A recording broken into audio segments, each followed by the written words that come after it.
Assalamualaikum warahmatullahi wabarakatuh.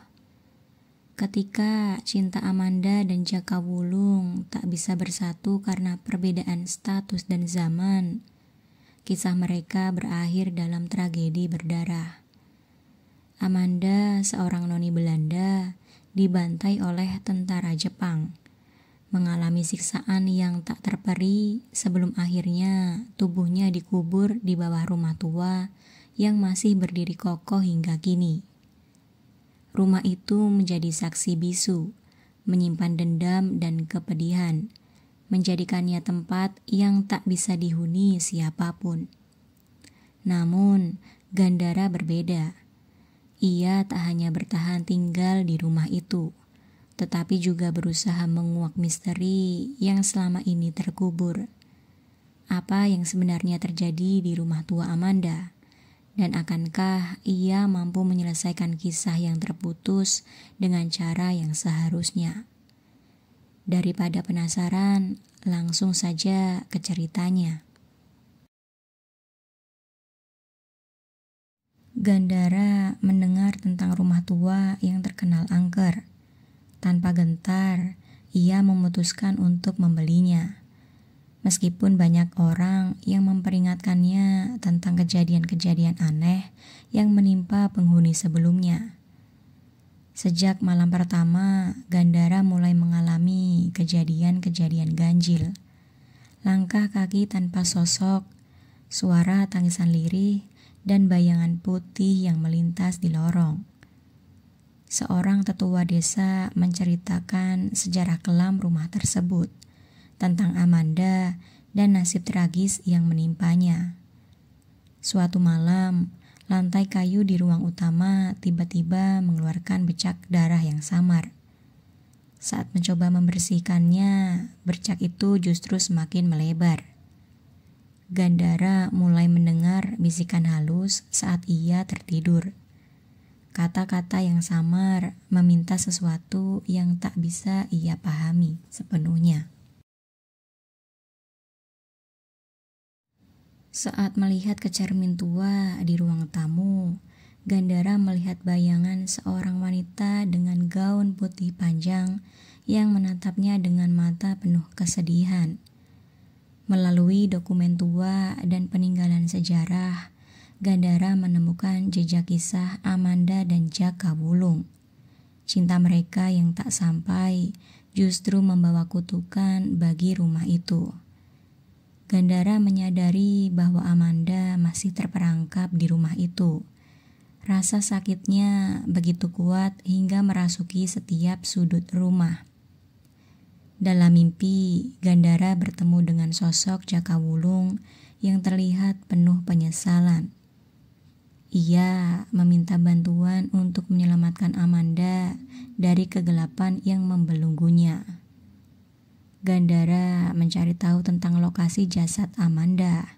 Tidak ada catatan resmi, tetapi desas-desus mengatakan bahwa ia dikubur di bawah rumah itu sendiri.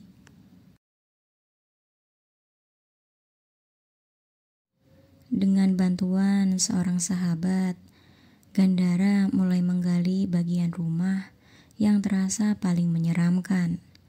Hasilnya lebih mengerikan dari yang ia bayangkan. Gangguan di rumah semakin menjadi. Benda-benda berterbangan. Suara jeritan terdengar hampir setiap malam. Dan bayangan hitam mulai bermunculan. Seorang paranormal menjelaskan bahwa Amanda tidak bisa pergi karena ada ikatan yang mengikat jiwanya ke rumah tersebut. Rahasia kelam terungkap. Tak hanya Amanda yang mengalami nasib tragis, tetapi ada korban lain yang juga terkubur di sana. Gandara harus menemukan cara untuk membebaskan Amanda dan semua jiwa yang terjebak di rumah itu. Seorang dukun tua memberi Gandara cara untuk melepaskan roh yang terperangkap, tetapi risikonya sangat besar. Saat ritual dilakukan, kekuatan gaib mulai mengamuk. Arwah-arwah yang tak tenang menolak untuk pergi begitu saja. Sosok tinggi besar dengan mata merah muncul dan menghalangi Gandara. Sosok itu adalah perwujudan dari kebencian yang selama ini menghantui rumah. Dalam momen singkat, Amanda akhirnya bisa berbicara kepada Gandara. Ia mengungkapkan keinginannya yang sebenarnya.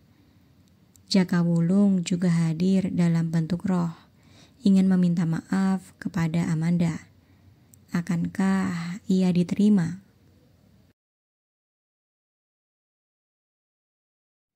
Tidak semua roh mau pergi. Beberapa tetap menolak karena masih ada sesuatu yang belum diselesaikan. Gandara menemukan cara terakhir untuk mengakhiri semua ini, meskipun harus mempertaruhkan nyawanya sendiri. Sesuatu yang tak terduga terjadi, memaksa Gandara untuk memilih antara nyawanya atau kebebasan arwah-arwah di rumah itu. Untuk benar-benar menghapus kutukan, rumah itu harus dihancurkan. Namun, sesuatu mencoba mencegahnya. Saat rumah mulai runtuh, Amanda tersenyum untuk pertama kalinya. Akhirnya, ia bisa pergi. Setelah semua selesai, rumah itu menjadi sunyi. Tidak ada lagi bisikan, tidak ada lagi bayangan. Gandara menemukan surat lama dari Amanda yang berisi tentang harapan dan penyesalannya. Gandara meninggalkan rumah itu dan mencoba menjalani hidup normal, meskipun ia tahu bahwa pengalaman itu akan selamanya membekas di hatinya. Amanda kembali muncul dalam mimpinya. Kali ini bukan sebagai sosok menyedihkan, tetapi sebagai roh yang telah menemukan ketenangan.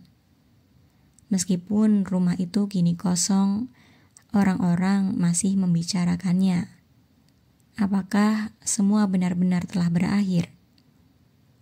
Suatu malam, seorang anak kecil melihat ke arah rumah tua yang kini tinggal reruntuhan. Ia tersenyum dan melambaikan tangan ke arah sesuatu yang tak terlihat oleh orang lain.